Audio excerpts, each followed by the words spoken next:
In my senior year of high school, my deskmate Willow fed me a cookie. After I finished eating, my face turned red. Then she giggled and said it was something she picked up from the floor. I said, even if it was picked up from the floor, it still tastes good because you fed it to me.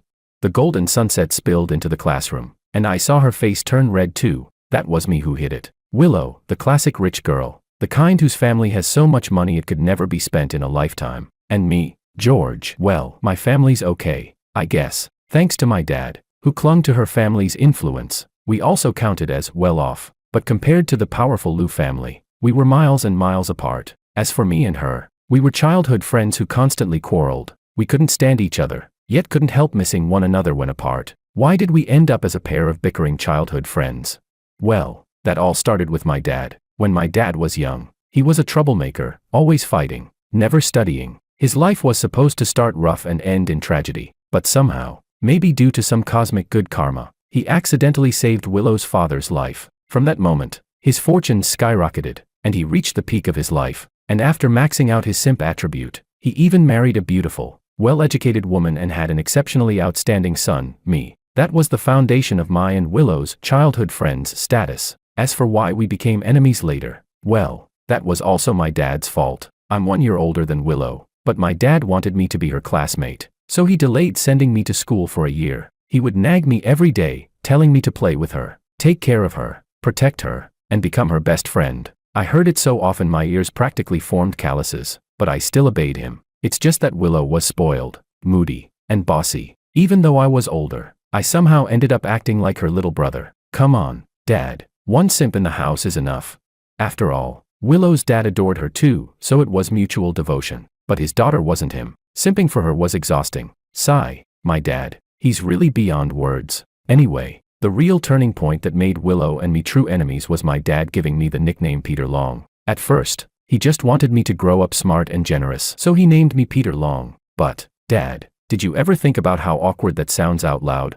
Having that nickname was bad enough, but in 5th grade, during a school health check, the nurse, encouraged by one of my classmates, shouted across the room, "Peter Long, is Peter Long here?" Damn, everyone who heard it blushed. And that's how the nickname Long Peter stuck with me all the way from elementary school to high school. It was around then that I started to get rebellious about what my dad told me. He told me to take care of Willow, so I bullied her every day. He told me to be her good friend, so I made her my sworn enemy. Neither set of parents could do a thing about it, but Willow was a true heiress, raised like a princess, so of course she couldn't stand being put upon. Besides, she had tons of pocket money to spend. A pack of bootlickers around her, desperate for cash, gladly dropped to their knees and became her advisors, whipping up all kinds of awful schemes to get at me. Honestly, I couldn't compete with an opponent who paid to win. Later on I regretted it a little. How could a developing country hope to beat a developed one? But the arrow had already left the bow. There was no backing down. Was I going to throw away my pride? No way. What surprised me, though, was that the more we acted like that, the closer we stuck to each other. Weird, did she actually enjoy fighting with me that much? Then again, at home and everywhere else everyone indulged and spoiled her. Only I would slap her, kick her, roast her, and prank her. What a twisted fate. By the time I was a sophomore, I'd figured it out. A freeloader like me couldn't beat a whale who'd spent for every SSR. The only chance was to pull off a total comeback in academics, a climactic reversal during our school years. After graduation we'd go our separate ways anyway. The sky's the limit, and I wouldn't be afraid of her getting revenge. So I made a bet with her. Whoever did better on the college entrance exam would win. The stake was a $1,000,000 class sports car. I'd just learned to drive then and had a real car itch, and I'd wanted that car for ages. But my stingy dad would never buy it for me, and even if he did, he wouldn't let me drive it. So I set my sights on Willow instead. I also guessed she couldn't, or wouldn't, spend that much. So I made sure her family knew about our wager. Mr. Liu was pretty open-minded and actually supported our bet. So I pretended to be clumsy while secretly grinding away. Every mock exam I would sandbag, keeping my score just a hair lower than hers. That left her both pleased and nervous for 3 years. It also drove my dad up the wall for 3 years. After the official exam results came out, I saw a WeChat moment from Willow, thanks to my teachers for their attentive guidance. Without you there'd be number 648 for me. Heh, I immediately posted my own WeChat moment. What a fool I am. How can I miss a question the teacher went over 10 times? I attached a screenshot of a chat. Me, Teacher Wu. I checked the scores, total 747. Lost 2 points on the essay and 1 point on math. Homeroom teacher, that's a pity. you could have gotten full marks. Me, I filled in the last fill in the blank wrong. Teacher, sigh. That question, we covered it many times. You shouldn't have missed it. Me, I was careless. A line of crying emojis. I silently counted to 30 when I checked Willow's WeChat moment again. Her post was gone. Hey, try to mess with me. I beat you by 99 points. Haha, whatever. She lost anyway, and she lost completely, because I beat her by a whole subject. The mayor himself came to our house to personally deliver a banner that read, "Top scorer in the National College Entrance Exam." While she was crying her eyes out, I was happily heading off to register for my driver's license test, just thinking about the day I'd arrive at university, driving a million-yuan sports car, cruising past the crowd of new students without a puff of exhaust. It thrilled me to no end. After I got my license, Mr. Liu actually gifted me a Lamborghini Aventador worth tens of millions. Damn, that car alone was worth more than my family's entire net worth. Mr. Liu was loaded. My dad had once saved his life, and since my dad was also a simp, Mr. Liu liked him a lot. Our two families were very close. I called his parents my godparents, and Willow called my parents hers. Every festival, every big family gathering, our families always sat at the same table. So as a godfather, when he gave me an Aventador, I didn't feel any guilt at all. After a long wait, my Aventador finally arrived after nearly a month of shipping. That day, I was ecstatic, driving it one-handed, taking Willow for a spin and snapping photos everywhere. Willow had been sulking for 2 months, but now she seemed to have gotten over it. I took a selfie with my Aventador and posted it on WeChat. I asked the spring breeze why it roars. It said it's the sound of my Aventador's heart. Then I asked my Aventador why its heart roars. It said the campus beauty of Peking University is waiting for me. I looked at my post and smiled brightly. Facing the ocean, I shouted, "If your heart yearns for something, why fear the long and winding road ahead? George, you deserve every bit of beauty this world has to offer." Willow seemed moved for a moment, but then something crossed her mind. She opened her phone, looked at my WeChat post, and asked, "You're planning to drive that car to school?" Of course. It's more than 2,000 kilometers. Are you insane? I'll have it shipped by trailer. She stared at me thoughtfully and asked, "Don't tell me you went through all this trouble just to bring that car to campus and hit on girls." Well, what else would I do? Willow gave me a look and said coldly, "Take me home." Come on, Willow, don't ruin the mood. I'd barely gotten to enjoy the ride. I definitely didn't want to go back so soon. She opened the car door but didn't get in right away. Instead, she said, "When your dreams are too bright, the disappointment that follows can be just as deep." What's that supposed to mean? You said it yourself, the road ahead is long and full of obstacles. You'd better be ready for your dreams to shatter. What a killjoy. I was just being poetic. You don't like it, couldn't you at least fake it with one lazy okay? Had to say it so bluntly. I started the Aventador and didn't say a word to her on the drive. Honestly, as a decent young man I really didn't want to keep bullying her. After all, without her, where would this beloved Aventador of mine even come from? She's a wonderful, wonderful little sister, her only flaws being she's not very bright and her people skills are questionable. Whap. Willow suddenly slapped the side of my head. Shit, are you trying to get me killed? I'm driving. I snapped. You were talking trash about me in your head. I was speechless, and reflexively looked at Willow with guilty eyes. She raised an eyebrow at me. This perfect sister can go to hell. The next morning I woke up and found the car keys were gone. The car was gone. Worse, my dad and mom were gone too. When I called they were either busy or had something to do. I went to the Liu's house and couldn't find them either. Not until that evening did my parents come back. I was furious. I absolutely hate people messing with my stuff. My dad draped his big tattooed arm over my shoulder and said earnestly, "George, listen to your old man. You're too young. You can't handle this car." "Dad, it's my car. Why can't I handle it? Am I unable to press the gas or the brake?" I ducked out from under his arm and said, indignantly, "George, what your father means is you're inexperienced. This car will blind you. When you step out into the world, you won't be able to see it clearly." "Dad, whether I'll see the world clearly later I don't know. But right now I can see you clearly. You just want to steal my car and drive it yourself. What are you saying? Am I really that kind of person in your mind? Do I need to take my son's car and drive it? If I want to drive, can't I just buy my own? You are that kind of person. Don't think I don't know what you two did yesterday and today, cruising around in my car, showing off everywhere." My mom heard that and, a little embarrassed, turned and walked away. Heh, I was just bluffing earlier, trying to falsely accuse them so I could get the moral high ground. Seeing my mom's reaction, damn, looks like I hit the truth. Going out to show off in my car, and not even taking me along. You sure talk harshly. Would a father lie to his son? I worry you're inexperienced. Driving such a fine car will attract nothing but flatterers. You'll grow used to mistaking people for friends. Listen to your dad, your IQ is high. I won't deny that. But son, your emotional intelligence is still pretty lacking. Don't worry. I'll find a proper place to keep it for you. I'll hold it until you graduate university and return it to you, guaranteed to be the same as the day you bought it. My dad, seeing me watching my mom's retreating back, quickly pulled me in and continued. I don't buy it for a second. You rotten old man. Always telling me I have no emotional intelligence. No emotional intelligence. If I had no emotional intelligence, could I have written an essay that only lost 2 points? I grew impatient and pressed him again. Just give me a straight answer. I'm leaving in a couple of days. Are you giving my car back or not?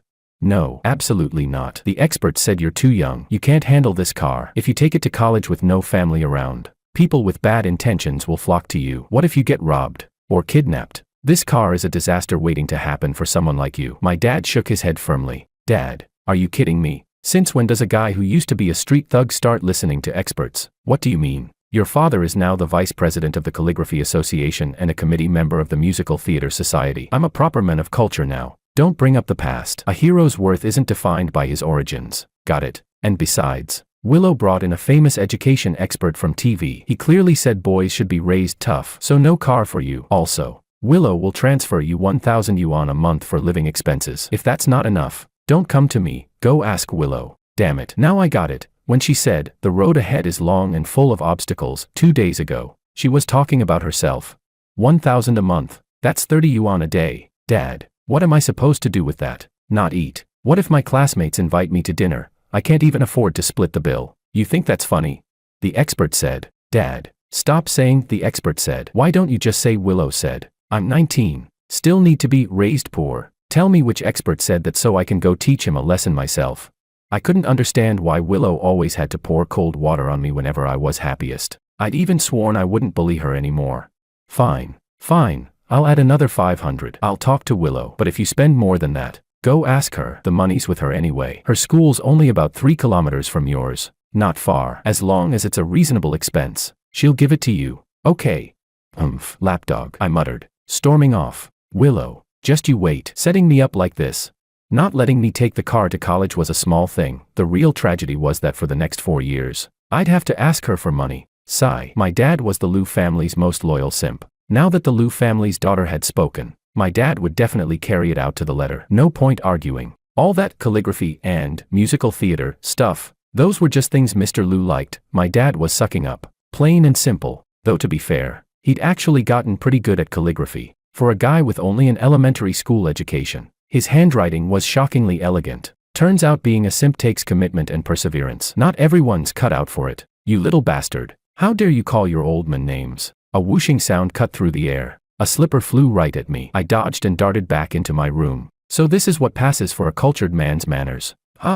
Even a top scorer like me had never been this arrogant. Damn it all. It's all Willow's fault. And Diego's. Ugh. Whenever I thought of Willow, my teeth clenched with hatred. This grudge had to be paid back. The day before we left, both families had a farewell dinner for me and Willow. George, Willow, once you get to a city, don't keep fighting like you used to. You're university students now. The school's far from home, and you'll have to rely on yourselves. So stick together and help each other. Okay, Mr. Liu said. Hearing that, I glanced at Willow sitting beside me. She made a smug little face at me, clearly delighted. Yeah, like I'd stick together. She set me up big time. Not only was the car gone, but she even got my dad, that old simp, to freeze my secondary card. I wasn't about to go help her. Reluctantly I nodded. Mr. Liu noticed my reluctance and continued. That car really can't go to campus. It's too flashy, and the impressions it gives aren't good. Second, don't expose your wealth. You're young and it'll attract people with bad intentions. Third, we're too far away. If anything sudden happens, we can't rescue you in time. Anyway, you can drive it however you want when you come home for breaks. If you have other wishes, your godfather will try his best to help make them happen. Okay.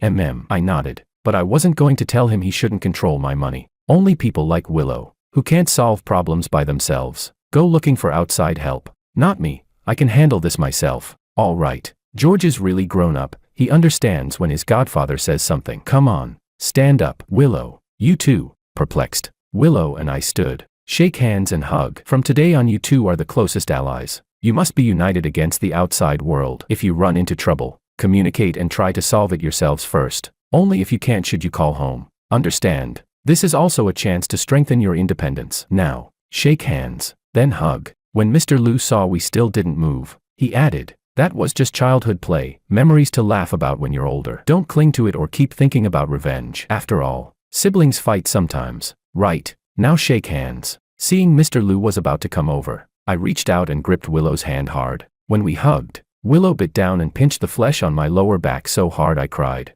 Holy shit, full force. Mr. Lu's mouth twitched and he was about to stop it with Willow, but Mrs. Lu quickly pulled him back down and sat him down. Willow, the best revenge on a man is to marry him, have his children, take control of his finances, and limit his freedom, Mrs. Lu suddenly declared. The room fell silent and everyone looked at me. Godmother, this approach isn't wise. Most women change over time, especially after having children. The initial attitude often shifts. Most women are predisposed to contribute to the family. This tactic could backfire. I just thought of 3 other simple and effective methods you can consider. 1. My ass. Mrs. Lu snapped, annoyed. George, don't you get the point of what I'm saying?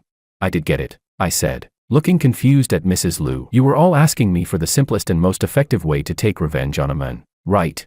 Mrs. Lu blinked, clearly thrown off, then gave an awkward smile and waved her hand. All right.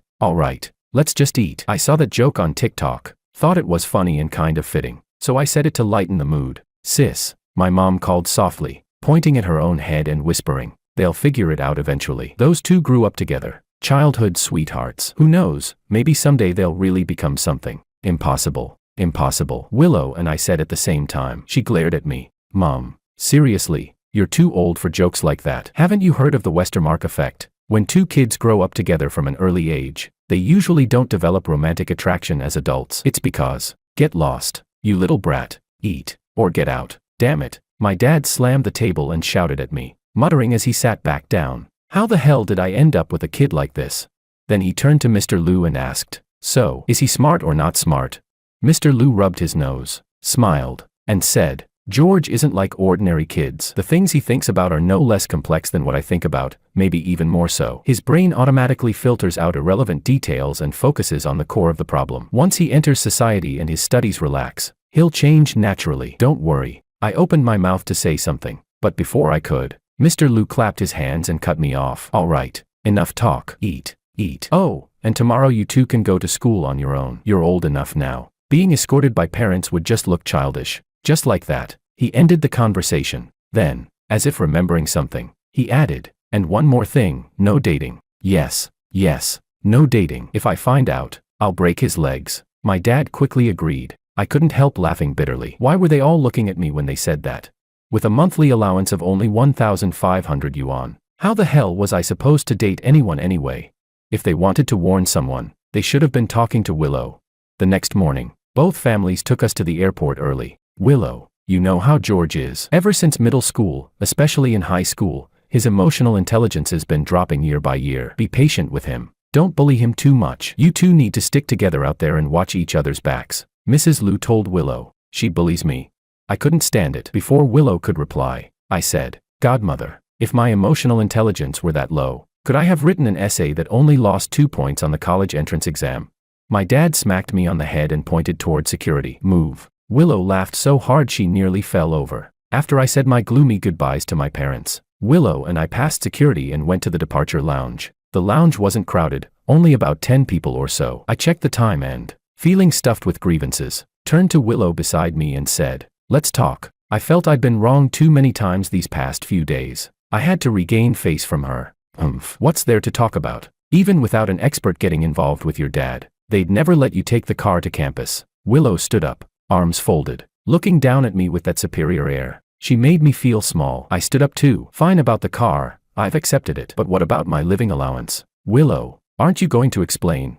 Explain what? 1,500 is basic living money. If you don't have enough, come ask me for it, she said. Come ask you for money? Do you think you'd hand it over happily? Willow, people don't know you like I do. You've got a vicious streak for revenge. I just did a little better than you, beat you by 99 points. Did you really need to have my allowance frozen? How am I supposed to live in the capital on 1,500 a month? You did well, good for our family. Why would I take revenge? If you think your allowance isn't enough, then be my little brother. I'll guarantee your future will deserve all the best this world offers, Willow said, all haughtiness and smugness, like some merciless capitalist. Yeah, right. I knew it. When your mom said the best revenge on a man was control over his finances, she meant me. Ha. Control my money and my freedom. On what grounds? Are you pregnant with my kids? Or did you marry me? Willow, keep dreaming, I sneered. Willow kicked at me. I'd seen it coming, despite my oath not to bully her anymore. Too bad. She didn't deserve my kindness. I grabbed her foot, yanked off her shoe, and kicked it far across the floor. George, are you trying to die? She shouted, lifting her other foot to kick at me. She had a great figure and long legs, even hopping on one foot she looked graceful. I was already tired of looking. Then she threatened, you better go pick up my shoe right now, or I'll call your dad and dock $500 from your allowance. I stared at her, feeling utterly lifeless, and after a long breath, surrendered to impulse, so I obediently went to fetch the shoe. When I returned it, she propped her foot against my chest. I dutifully helped her put the shoe back on. No sooner had I fastened it than she grabbed my jacket and began delivering a series of kicks to my butt. I locked an arm around her neck and tripped her backward with a leg sweep. I'd had enough. Was I supposed to keep being the one to bully her? The fight immediately escalated. She'd trained in dance and was very flexible. Years of tussling with me had made her a battle-tested scrapper. She arched her body, flipped onto me, and pinned me down. One arm locked around my throat while the other hand punched me hard. I wasn't helpless. I'd trained too, and in proper martial arts. I wasn't going to lie there and take it. We rolled on the floor and started fighting. No holds barred. More and more people gathered to watch. The commotion grew loud enough that the police showed up quickly. So annoying. We were taken by several police officers to have tea. In the duty room, I said we were a couple, university freshmen who just had a quarrel, then showed them our admission letters and other documents. We were questioned separately, but I wasn't worried at all that my lie would be exposed. Willow would definitely tell the same story as I did. After all, that's the kind of tacit understanding childhood sweethearts have, but that's all it is. Finally, they called us both in and began lecturing us earnestly. Of course, most of the lecture was aimed at me, because I'm the guy. I was already damn used to it. You see, you're a student from a top 985 university. Fighting with your girlfriend in public doesn't look good at all. According to the public security regulations, you could be detained for 5 days and end up with a record. What will you do when you look for a job later? When couples have issues, you should sit down and talk. You're both elite students. Do you really think fighting is the only way to solve a problem?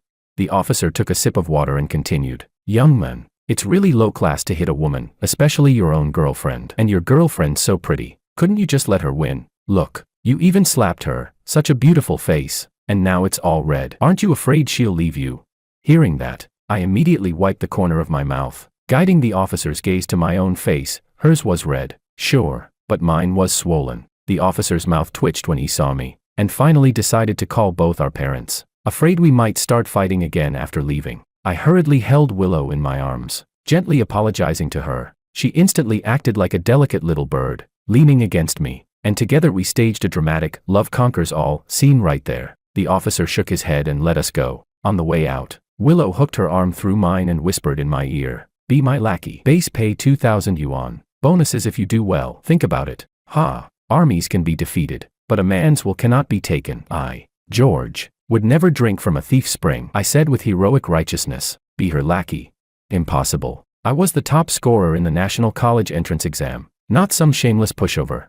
Well, your Willow sis, am not heartless. If you change your mind, you can contact me anytime. I do hope you can keep up that pride, she said, as if she could see right through me. When we arrived in City A, Willow suggested we first get a hotel room to drop off our luggage, grab lunch, buy whatever we needed in the afternoon, and report to the university tomorrow. I thought it was a great idea, but Willow refused to pay for my room, even though she was staying in a 5-star hotel. Sorry, but with my 1,500 yuan a month, I couldn't afford that. No way. In the end, she said it had been years since we last slept in the same bed, and she wanted to relive the old days. So she asked me to share a room with her. I reluctantly agreed, as long as I didn't have to pay. Anything was fine. What I didn't expect was that when she booked the room, she only got one big bed. I asked her why she booked a single bed. How were the two of us supposed to sleep like that?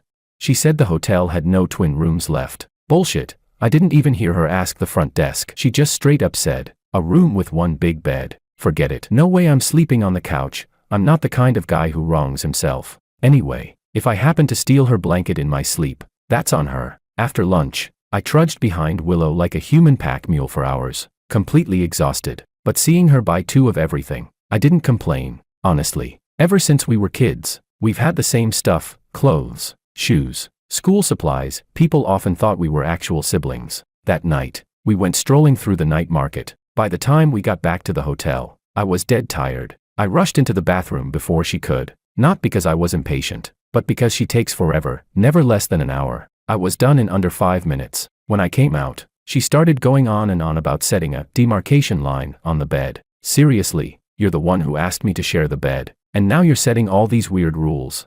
It made it seem like I was the one lusting after her body or something. I ignored her, turned the air conditioner to its lowest setting, dried my hair, crawled under the blanket, and fell asleep immediately. Half asleep, I heard the sound of a hair dryer, so I pulled the blanket over my head and drifted off again. Then I felt someone yank the blanket away, hit me a few times, and call me useless. In the middle of the night, I felt something heavy on top of me. When I grabbed my phone, it was only 5 a.m. and there was Willow, clinging to me like an octopus. I turned on the light and pushed her off. What are you doing? Can't you be a little gentle? Willow mumbled irritably. You're the one who said not to cross the line. Look where you are now. I was about to fall off the bed, I said, patting the edge of the mattress in frustration. Willow opened her eyes and stared at me. I actually felt a shiver run down my spine. After a long pause, she took a deep breath and sat up. George, do you feel wronged? You made the rule, and you broke it yourself. No consistency at all. Don't you think I should feel wronged? I retorted, righteous and unyielding. After all, I was in the right. And honestly, even if we fought right now, I wasn't scared of her tattling to our parents. She just sighed helplessly, muttered, damn it, and lay back down. I turned off the light and lay beside her. Suddenly, Willow rolled over, grabbed my hand, tucked it under her neck, and wrapped herself around me like an octopus again. Her reaction made me think a lot. Maybe I shouldn't keep treating her the same way I did back home, always bickering, always pushing back, because back home, no matter how bad things got, school or family would eventually force us to see each other again, and we'd make up. But here, there's none of that. If we really fell out this time, who knows how long it would take to patch things up. And that would make my life pretty damn miserable. 1,500 yuan a month, in the capital city. Forget chasing girls, just surviving would be hard enough. Of course, there's no way I'd actually be her lackey, that'd be way too humiliating. But freeloading meals, drinks, and fun, that's another story. Our universities aren't even far apart, just one bus stop away for 1 yuan. That means I could save my 1,500. And if I manage to keep her happy, maybe she'll even give me some pocket money. That's way better for my pride than being her servant outright. Yeah, this rich baby, this golden sponsor, I had to keep her in a good mood. Sigh, I've truly become like my father. Who would have thought that the first thing I'd do in college would be figuring out how to please a sugar mommy? Pathetic. Really, this time, I didn't push her off. I just slept peacefully. The next morning, I left my things at the hotel, carried hers, and went with her to register at her university. Willow really was beautiful. I used to think the guys around her only liked her because of her family money, just a bunch of simps helping her go against me. But now, I didn't think that anymore. How did I realize it? Because damn, she's just too popular. Those senior guys, the moment they saw her, looked like excited huskies in heat, eager and over the top. At first, they thought we were a couple. Our matching clothes made them think we were wearing couple outfits. They didn't show it that much in front of me, but once they learned I was her brother, their eyes lit up like searchlights. I handed out cigarettes and got a whole pocketful back. I felt really dejected, like the world had gone blind. What's so great about Willow anyway? Sure, she's got a nice figure, good looks, that capitalist family background, and decent grades, but beyond that, she's a total disaster, always tattling, loves violence, and has a dark, sneaky side, not girly at all. The guys around grabbed all her luggage from me before I knew it. Soon I was pushed out of the crowd completely. When we reached the dorm building, I didn't go upstairs. She didn't need me anymore. Without saying goodbye, I went back to the hotel, grabbed my own stuff, and headed to my university. I felt like a stray dog nobody cared about. Along the way, I imagined that once I got there, I'd get the same attention Willow did. After all, I wasn't bad looking, and I was the top scorer in the national college entrance exam. Unfortunately, reality had other plans. Turns out, the girls at Peking University were way too conservative, and maybe it was my fault too, for not bringing my aventator with me. No, actually, it was all Willow's fault and Diego's. Willow texted me, complaining that I left without saying goodbye, but really, what difference would it have made?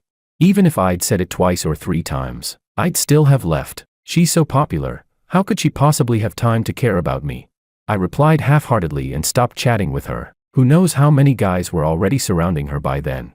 No need for me to disturb her. After the semester began, we started 2 weeks of military training. It was tough, sure, but I was in decent shape, so it didn't bother me much. In fact, I kind of liked it, the discipline. The grind. The test of willpower. There's an old saying, those who achieve great things in ancient times were not only talented, but also possessed an unshakable will. It means that the door to success has always been open only to the strong-willed. Marching in formation, shouting commands, singing military songs, I felt like I was one of those people with true perseverance. Then Willow started messaging me again, whining about how tired and miserable she was. It totally disrupted my focus, so I replied like a wise old sage. Military training is supposed to be hard and boring. It's a life experience, a way to conquer yourself and build your willpower. As the ancients said, when heaven is about to bestow a great responsibility on someone, it must first distress his heart and exhaust his body. And also, a sharp sword is forged through grinding. The fragrance of plum blossoms comes from the bitter cold. Willow, the tougher it gets, the more you must stand tall and unyielding. How can you be defeated by something as small as military training?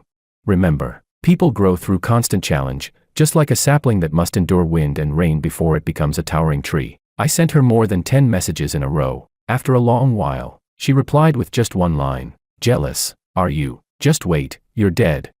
Women and petty people are the hardest to deal with. I muttered to myself, treat them too kindly, and they get arrogant. Keep your distance, and they resent you. I turned off my phone and ignored her. Jealous of her? What a joke. When training ended, my dad called and told me to check on Willow. Apparently, she was sick. Didn't her school have a clinic? Why did I have to go? Even though I was annoyed, I went anyway. Not because I was worried about her, of course, but because it was a holiday, and I was broke. Luckily, I'd gotten a student transit card through my class. Bus rides were 80% off, just 2 yuan one way, and 4 on the subway. Round trip under 5 yuan, why not go? Early the next morning, I skipped breakfast and splurged on the subway. It was only 3 stops, but who cared about an extra 2 yuan? Following my memory, I arrived at her dorm building. There were a bunch of guys downstairs holding breakfast, standing, squatting, hanging out in small groups, all waiting for someone. I'd never seen a scene like this at Peking University. It was tragic, honestly. Was chasing girls really supposed to be this humiliating? As I walked past those guys, I secretly checked out what they were holding. TSK. Each of those breakfast sets had to cost at least 10 yuan, no, 20, minimum. How much allowance do these guys even get each month? And it's still military training season, aren't they hungry or thirsty themselves?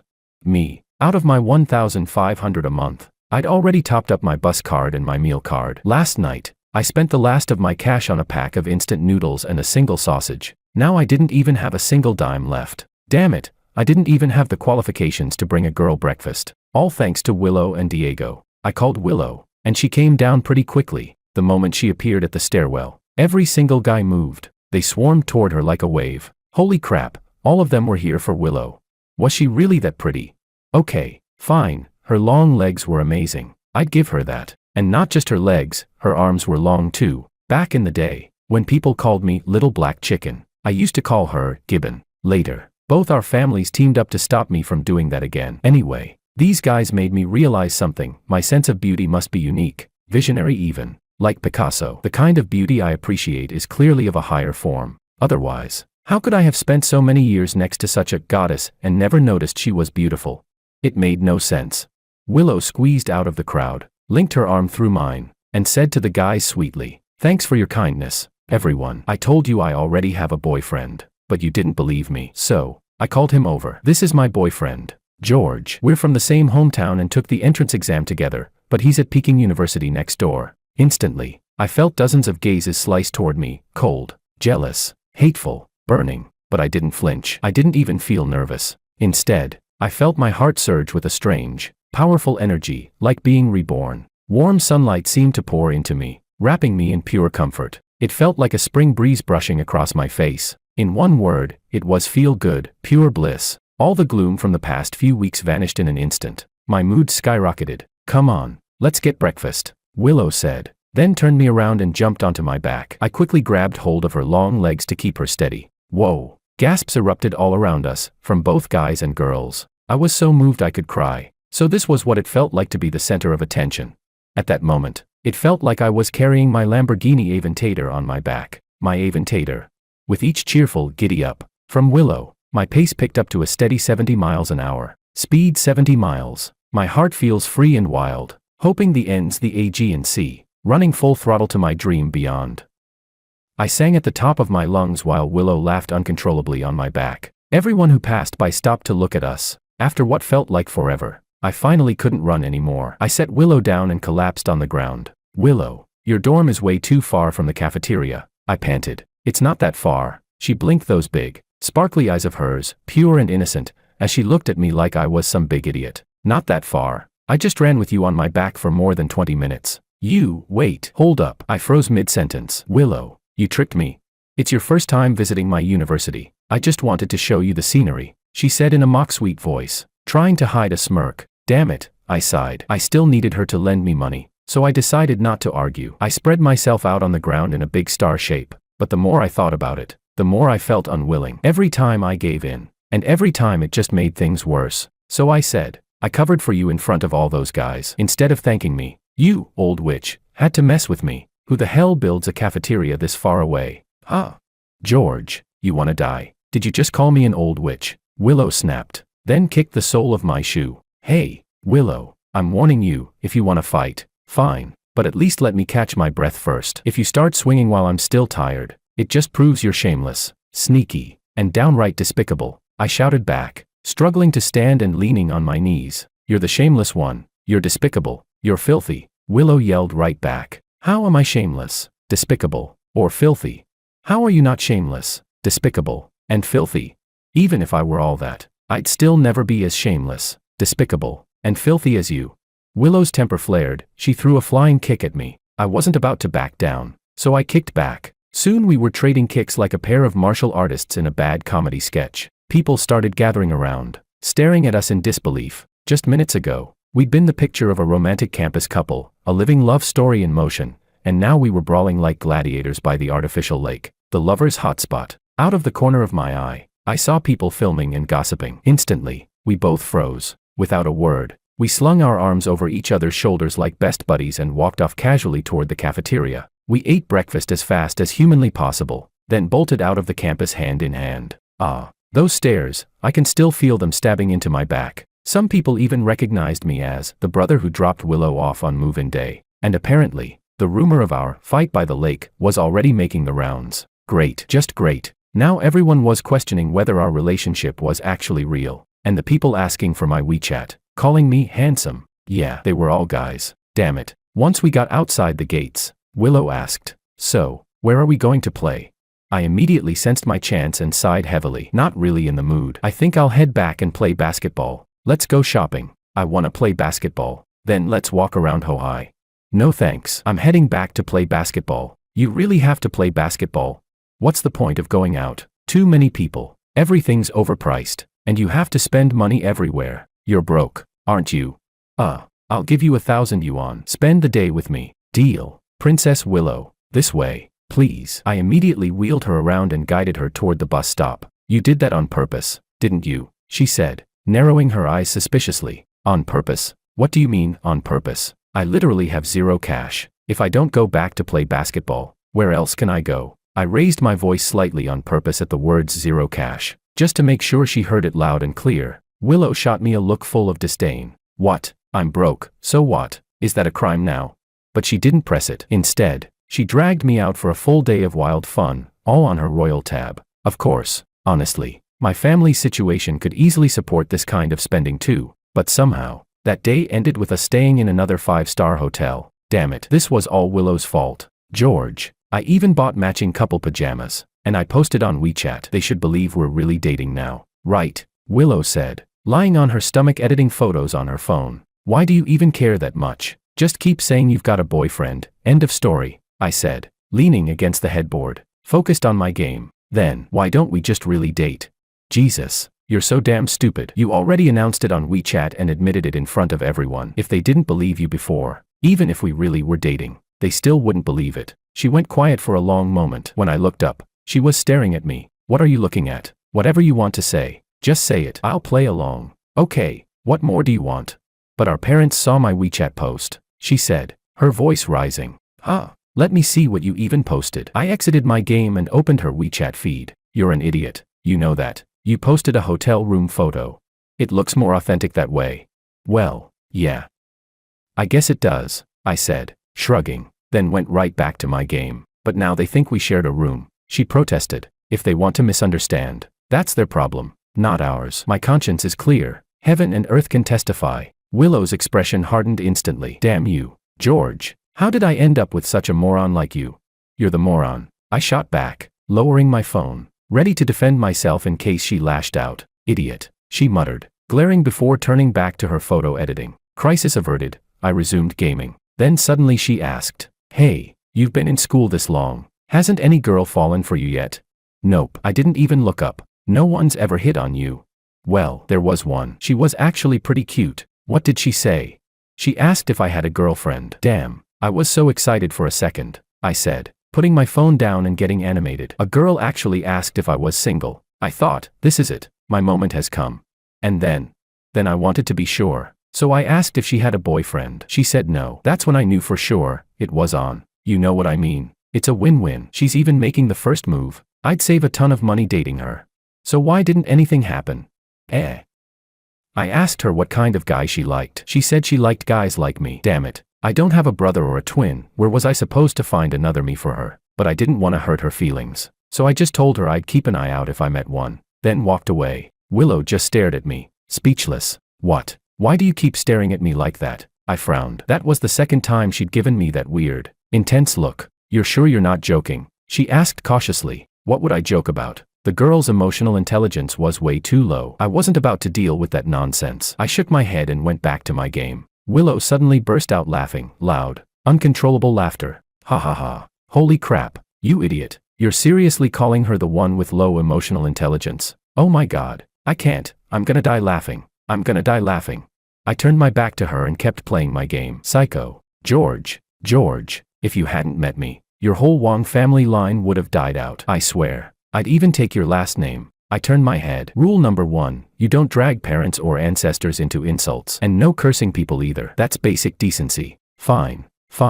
Rules. Just turn back around and keep playing your dumb game. I don't want to talk to you anymore. I can feel my IQ dropping already. I scored 99 points higher than you on the national exam. Top scorer in the whole country. Peking University practically begged me to enroll. So tell me again, whose IQ is low?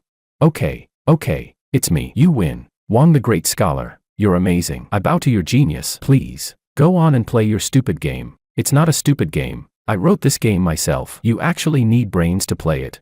Willow let out a long, dramatic sigh. I really don't know what kind of life I'll have if I end up stuck with an idiot like you. Exactly like this, I replied casually, then suddenly remembered she still hadn't paid me the 1,000 yuan she promised. Hey, by the way, you still owe me that 1,000. You go shower first. I'll transfer it when you're done. At the mention of money, I got up instantly and headed for the bathroom. As I closed the door, I vaguely heard her murmur, this isn't so bad. Guess you lucked out, George. I showered fast, 3 minutes flat. The thought of collecting money really does boost efficiency. When I came out, she was holding my phone. Where's my money? I stretched my hand out. Who even carries cash these days? I transferred it, she said, rolling her eyes. I snatched the phone, checked it, and yep, the money was there. Satisfied, I flopped back onto the bed and resumed my game. You know, George, Willow said softly, you're actually pretty popular with the girls at your school. Popular? My ass. I've seen a bunch of them chatting with you online. Yeah, just meaningless small talk. I don't even bother replying most of the time.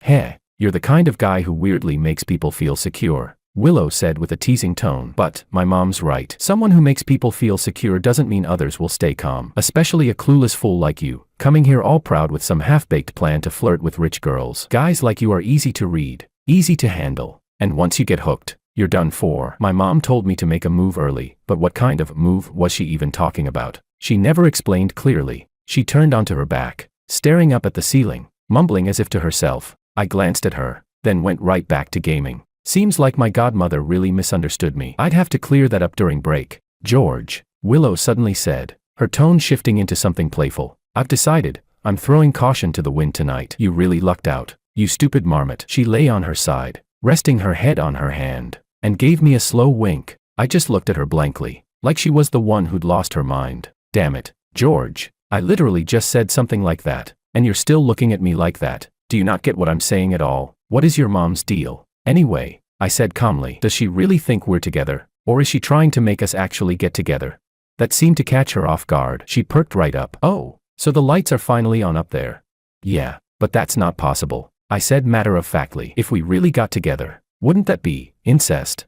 Get lost, you fuck idiot, Willow shouted, kicking me so hard I nearly fell off the bed. Willow, I'm warning you, don't start anything, I yelled, gripping the bed frame, glaring at her with full alert. Willow stood up on the bed while I hurried to my feet and planted myself on the floor, ready to dodge her attack and strike back at any moment. But nothing like that happened. She tugged at her clothes, looked down at me from above, and said, "All right, Marmot, I'm going to shower. Hey, do you want to see me in black stockings, white stockings, or nude ones?"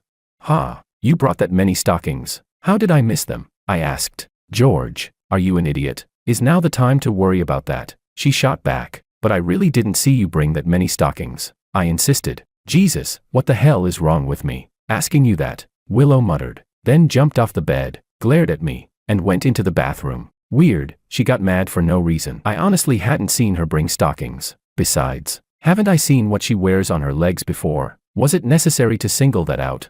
While she was showering, I called my mom. I suspected my godmother was trying to play matchmaker with Willow, and I had to tell my mom so she could talk to my godmother. This had to be sorted out, couldn't just let things run wild like this. "Mom, don't hang up, I have something important to say." Luckily she didn't hang up like before, so I told her about what happened today. Though I left out the part about the fight, I laid out a few reasons why Willow and I shouldn't be together. First, we grew up together and there's no mutual attraction. After all these years, I still hadn't realized Willow was as pretty as other people say. That's proof enough. Forcing a match would backfire and be bad for married life. Second, we're students. Students should focus on studying. Otherwise it's irresponsible. Third, the two families are too familiar. Suddenly becoming in-laws carries risks. Then I started to explain more, but my dad's voice cut in from the other end. "If you keep yammering on like that, yammer. Yammer, do you believe I'll fly over there and beat you to death right now, you idiot?" "Dad, don't call me Dad." Laughter erupted on the other end, pretty hearty. "Where's Willow?" my dad asked, trying to choke out the words. "She went to shower."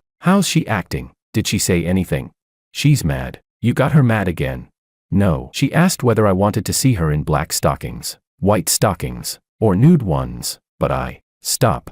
That kind of thing is private. Saying it out loud is embarrassing, especially with relatives or elders listening. Why would you tell your father that?" My dad hurriedly cut me off, and I could vaguely hear my mom explaining it as kids messing around. Probably my godfather and godmother were there too. Those earlier laughs sounded like them. "Weren't you the one who asked?" someone said on the call. There was a long pause, long enough that I thought the line had dropped. Then the call ended for real. Sigh, it's so hard to talk to the elders. There's such a generational gap between us. Willow finished her shower, blow-dried her hair, crawled back under the covers, and snuggled into my arms. My first reaction was that she must be homesick. After that phone call earlier, I suddenly felt hollow inside. I hadn't contacted my family once in a half month since I arrived. Hearing my parents' voices today made me miss them all of a sudden. If I, a big strapping guy, felt like that, imagine Willow. I hugged her tight. "Missing home.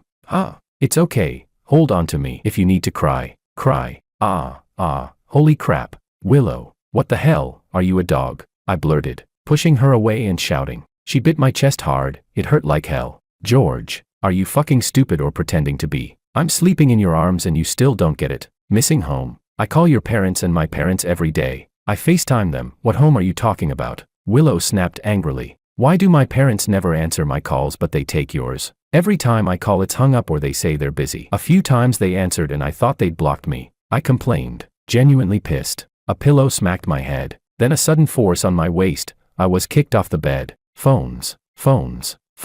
Who said this was about phone calls? From today on, I'm going to study properly at school. I'll send your allowance on time. Don't call me anymore. I won't call you. Just be a lifelong single dog. I'm done with you. She pulled the covers over and turned to sleep on the other side. I thought, was it necessary to blow up like that? If she doesn't miss home, fine. I don't blame her. But why do my parents always ignore my calls? And why did they pick up so fast today? When something is off, there's usually a reason. It was late. Anyway, sleep first, think later. That night we slept on opposite sides of the bed, not bothering each other. After that, we didn't contact each other for nearly a month. I called her and she didn't pick up. She told me not to call, that was just anger talk. I'm not that kind of guy. Of course I called, but when she didn't answer, I worried I'd show up at her school and she wouldn't be there. A wasted trip. My time isn't that abundant. I'd been with the professors a lot lately because one had taken an interest in me, so I hadn't gone to look for her. Then one night, around 9, I unexpectedly got a call from her. George, come save me, someone's harassing me at the Rose Bar. I ran like crazy. She wasn't far, at most 2 kilometers. I sprinted from my dorm and got there in under 5 minutes. I arrived just in time to see Willow and 3 other girls bolting out of the bar. A dozen guys trailing behind, calling after them or pretending to chase, trying to scare them. Adrenaline shot through me. I launched a flying kick at the guy at the very front. A brawl broke out. I'd trained, but I couldn't match their numbers. Worse, some of them went back into the bar and came out with iron pipes. Now it was serious. The other side had weapons. Willow saw I couldn't hold them off and took a steel pipe from me. She fell down from the blow. Holy shit. I wanted to kill someone. I grabbed the pipe with everything I had and turned into Wuzilong, swinging it until at least one of them was badly wounded and several more were knocked out. When the police arrived, I tried to shoulder Willow and run for the hospital, but the cops stopped me. I handed over my student ID, transit card, phone, everything I had on me. The hospital wasn't far, less than a kilometer away. At the hospital, after Willow was put on a stretcher, the world suddenly went dark for me, my vision blurred, my limbs went weak, and I just collapsed to the floor with a thud. Only then did the doctors realize it was I who was hurt. After the police verified my identity, I never expected the whole thing would blow up publicly.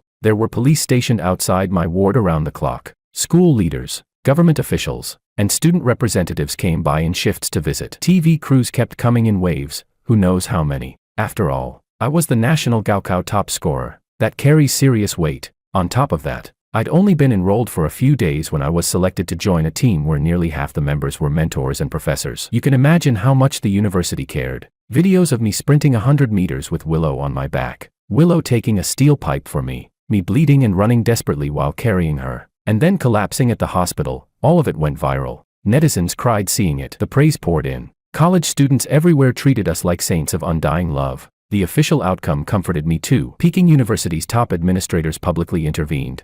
I received no punishment for fighting back. Instead, I was awarded several tens of thousands in compensation. And those attackers, the lightest sentence was 6 months detention. When Willow woke up, she cried her eyes out at my bedside. After we were discharged, Willow started coming to my campus a lot. Our relationship grew even closer. One night we strolled through Yenyuan, Peking University's most well-preserved classical garden, a former imperial grant with a heavy historical atmosphere. We both liked coming there. She linked her arm through mine and whispered, "The moonlight is so beautiful tonight." I frowned. The sky looked clouded. I could see no moon. Was this some kind of riddle? What riddle? I searched my memory but found no answer. Willow wouldn't say something like that for no reason. I slipped my hand out of hers and called my project partner to tell him what had happened. Soon the rest of our team arrived, more than 10 people. Willow was stunned. She recognized most of them. Among them was a full professor from Peking University, several mentors, and even 2 master's supervisors. She could never have summoned a lineup like this at Renda, but with one phone call from me, everyone came. No wonder she was dumbfounded. "George," I checked, "the forecast for the past 2 days has been cloudy." Martin said, "Right. I'll add that for tonight and tomorrow across City A and neighboring areas. The moon won't be visible." Helen added, "This line probably isn't about the weather." Professor Jean asked, "George, can you describe exactly where and in what direction she said that?"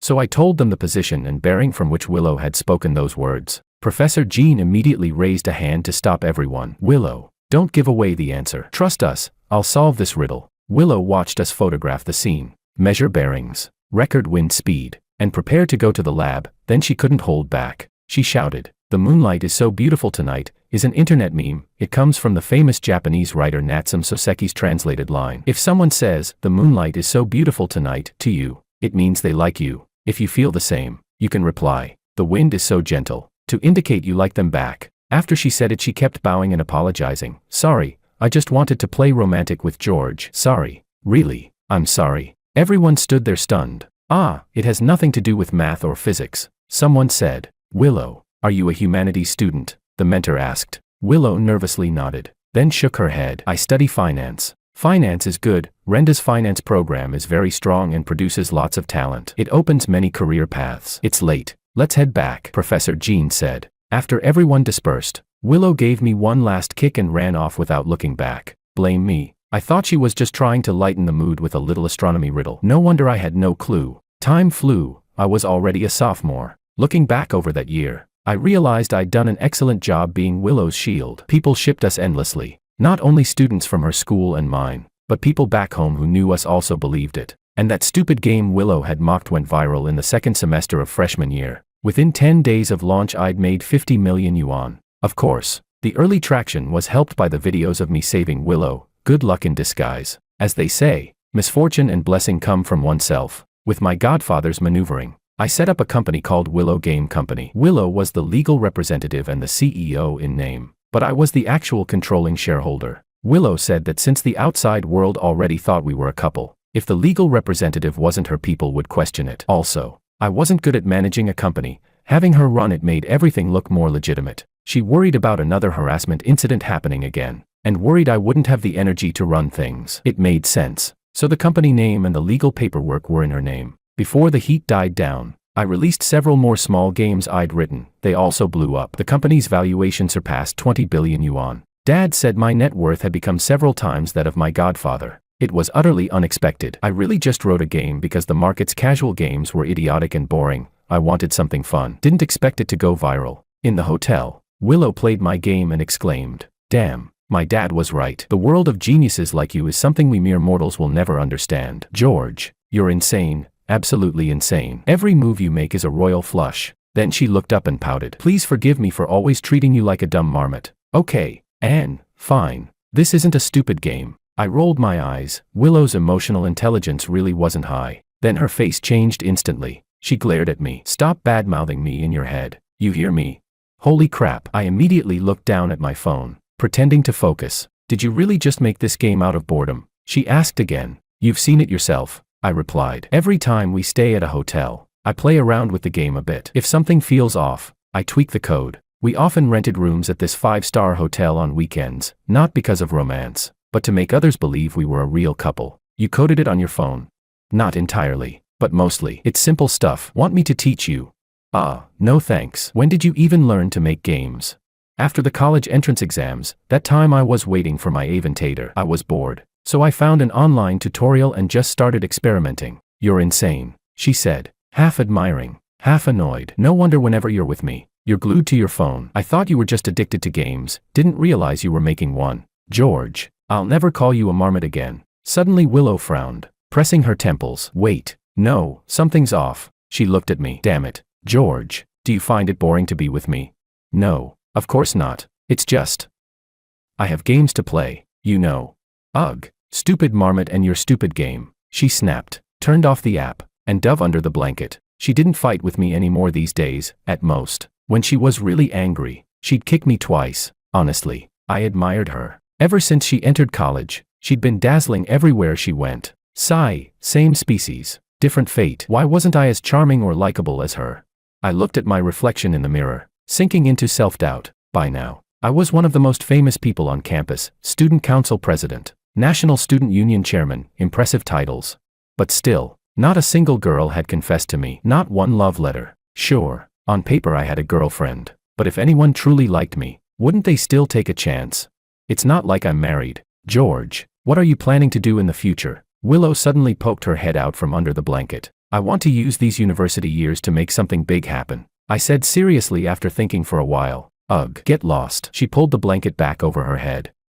This woman, always mad for no reason. But I was serious. I really wanted to achieve something. This university had the best labs in the country. Once I left, I'd never get this chance again. And I could tell, Willow had feelings for me. She hid it well, but I could see it. I didn't call her out. Her emotional intelligence was low, and saying it would only embarrass her. Still, I never expected that someone as radiant as her could like someone as ordinary as me. My family supported us too, all of them. So I figured, if I didn't accomplish something, I really wouldn't be worthy of her. After all, she was the bright moon, and I, just a speck of dust beneath its light. At the end of the first semester of my 4th year, after a full year of isolated research, we finally managed to develop the new type of chip that was the centerpiece of our project. This project had chosen me at the beginning of my freshman year. It was extremely high level, and not just anyone, not even many Gaokao champions, could get in. Eventually, I even became one of the project leaders. The chip could process ultra-fast data and wireless communication signals simultaneously, with extremely low power consumption and bandwidth. In the military field, it represented a major breakthrough in radio signal decoding, radar target tracking, and high-speed digital data processing. We also developed another complementary chip for high-speed, high-precision, wide dynamic range visual information acquisition, which marked a new leap for computer vision and artificial intelligence. Combined, These two chips advanced our military systems by at least a generation. While in the civil sphere they brought more efficient and accessible services, my team and I became famous both at home and abroad. And me, to top it all off, before even graduating, I was already receiving invitations to visit well-known tech companies, both national and international. Something truly outstanding. The day I was finally allowed to leave isolation, Willow arrived early at the university to wait for me. After more than a year without seeing her, my heart skipped a beat when we met again. She had changed so much, I couldn't quite put it into words. But she now seemed like a fully grown woman. Her face was so delicate that it left me stunned. It was at that moment I truly realized how beautiful Willow was. For more than a year, I had been locked away. Not only had I not seen her, I hadn't even been able to see my own parents. All external communication was through a landline. Our project was top secret. And during the critical phase we didn't leave the lab to avoid leaks. Armed guards were stationed 24/7. Even the university president needed signed authorization to enter. She looked at me in astonishment.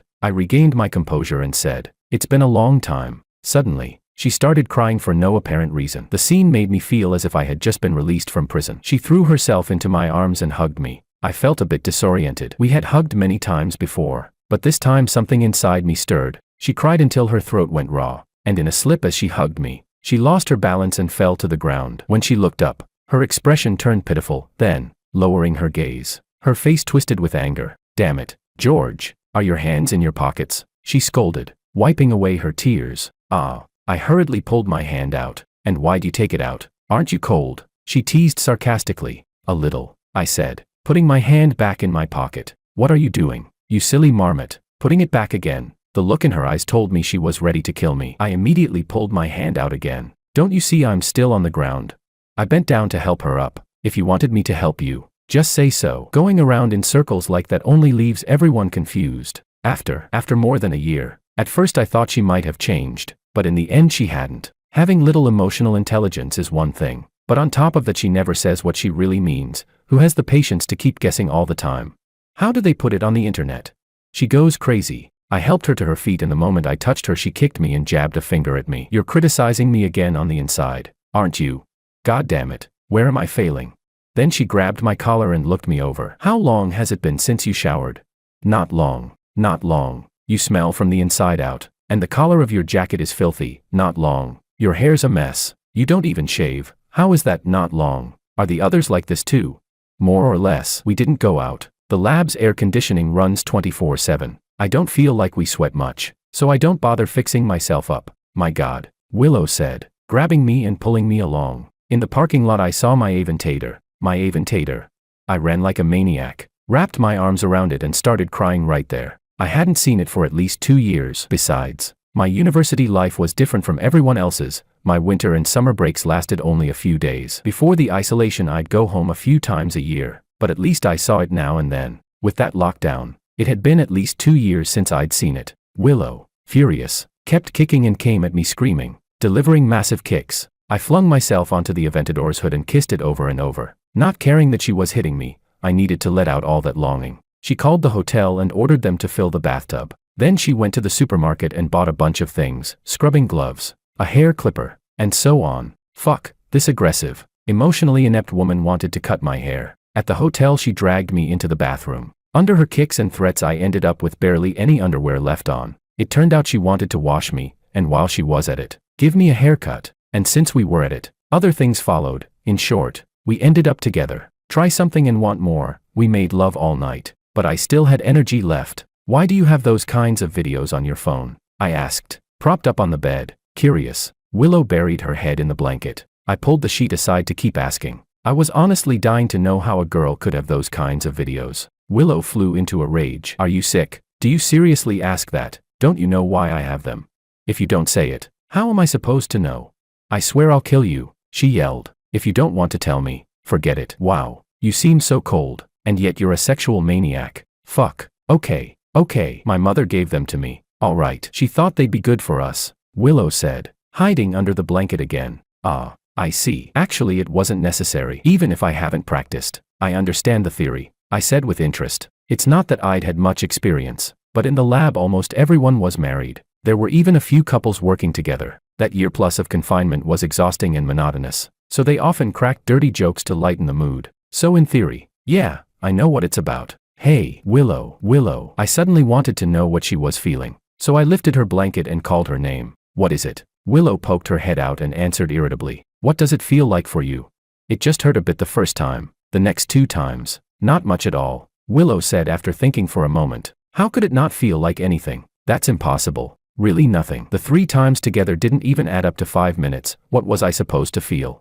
Hearing that, I went completely speechless. If I'd known you'd be this quick every time, I wouldn't have bothered washing up beforehand. Such a waste of effort. Willow continued to complain. Her words were like knives stabbing straight into my heart. Sigh. I thought it'd be something incredible. The woman in that video must be acting. I swear I didn't feel a thing. Willow said earnestly. Willow, are you deliberately trying to humiliate me? I asked, getting a bit angry. Willow suddenly realized her words had been hurtful. She quickly wrapped her arms around my neck and said soothingly, No, I actually did feel something. Next time I'll try to act like the woman in the video. Okay. Damn it. And you say you're not deliberately humiliating me? I ducked out of her embrace. Hey, aren't you being unreasonable? This was my first time too. I've got no experience. I don't even know what kind of words are right to say, or how I'm supposed to act. Anyway, I promise you, next time, whether I feel something or not, I'll make sure to act just like that woman in the video. Happy now? I don't want that. I want you to express your real, heartfelt feelings, but I didn't feel anything. Damn it. Willow, are you trying to drive me insane? George, I honestly don't get you. I didn't feel anything, and you're still asking me to express my heartfelt feelings. But if I didn't feel anything, how am I supposed to express it? I said I'd copy the woman from the video, but you won't let me. So what do you want me to do? I buried my head in the pillow, wanting to cry but having no tears left, and she was still lying on my back, hugging me and saying things that trampled a man's pride into the ground, then acted like I was being dramatic about it. My family always said I lacked emotional intelligence, but honestly, the one with the least emotional intelligence is Willow. When it was time to check out of the hotel, the 4 parents came to pick us up. The moment they entered, all 4 parents looked straight at Willow. Her face instantly flushed red to the base of her neck, but she still gave a subtle nod. Damn, someone as tough as her could actually get shy. Then they finally turned their eyes to me, full of concern and praise, and the whole scene turned into quite a lively affair. After lunch, they took me to my company. Holy shit, the whole building was my gaming company. Was I really that awesome? My godfather asked the tech department to bring over a game currently in development for me to see. After watching the demo, my dad said, this game feels okay at first, but after that there's really no feeling at all. The skins have no feeling. The skill effects have no feeling either. Hearing that, I almost dropped the tablet right onto the table. Yeah, I tried it out myself, didn't feel much either. My godfather chimed in. Well, I think it's okay. There's some feeling, just a little, but I don't know much about games, so I won't comment further. My godmother added, what do you mean no feeling? The people from the tech department are right here. You just keep saying no feeling. No feeling. Don't you know that starlight never fails those who keep walking, and time never disappoints the devoted? Do you realize how hard they've worked day and night developing this game? I interrupted angrily. That endless repetition of the words no feeling really hit my sore spot. Everyone stared at me, stunned. I swiped a few times on the tablet and said again, how is there no feeling? Where's the lack of feeling? I think it's great, it feels amazing to me. Then I tossed the tablet onto the table. This is what I truly love and pursue from the bottom of my heart. Even if I died 9 times over, I would never regret it. As long as they're chasing their dream, they shouldn't be humiliated by anyone. The people in the tech department quickly spoke up, saying it was just normal work discussion, and they didn't feel humiliated. Willow suddenly burst into loud laughter. I stormed off, furious. A long while later, they found me in the break room. Seeing them trying to suppress their laughter made me feel mortified. I knew Willow must have told them the reason behind my outburst. That Willow, not only lacking emotional intelligence but also completely shameless, she was going to be the death of me. It took all 5 of them taking turns to coax me before I finally agreed to go home with them. Yes, they had bought me a villa in City A. Both families were even gradually relocating their companies there. When we got to the new house, my dad walked in and said, look at this little bridge, the flowing water, that pavilion, feels good, doesn't it? Feels good, really good. The other 3 adults echoed in unison. Ah. Willow screamed and ran straight into the villa. I was left standing outside, windblown and bewildered. In the days that followed, I consulted a professor of medicine from Peking University and found out that my too fast issue was caused by psychological tension. With time and familiarity, he said, it would improve. So, whenever I had free time, I went to discuss the way with Willow. Didn't she say the path was long and difficult? Then I had to make sure she attained enlightenment. Didn't she say she didn't feel anything? Then I wouldn't stop until she begged for mercy. Anyway, we don't fight anymore, now we just argue with reason. Later on, Willow and I picked an auspicious day and went to register our marriage. On the day of our graduation, we held a grand wedding ceremony, truly spectacular. Not only did executives from major domestic and international corporations come personally to congratulate us, but even representatives from the government attended. After graduation, Willow decided not to continue her studies. Instead, she devoted herself fully to managing the company. As for me, of course, I stayed at Peking University to continue my studies and research. The following year, we had our first baby, and since I also had the nickname Diligent, before long, Willow was pregnant again. 2 kids in 3 years, basic operation. Nothing to brag about. As for my Avon tater, I sealed it carefully with a thick layer of resin for preservation.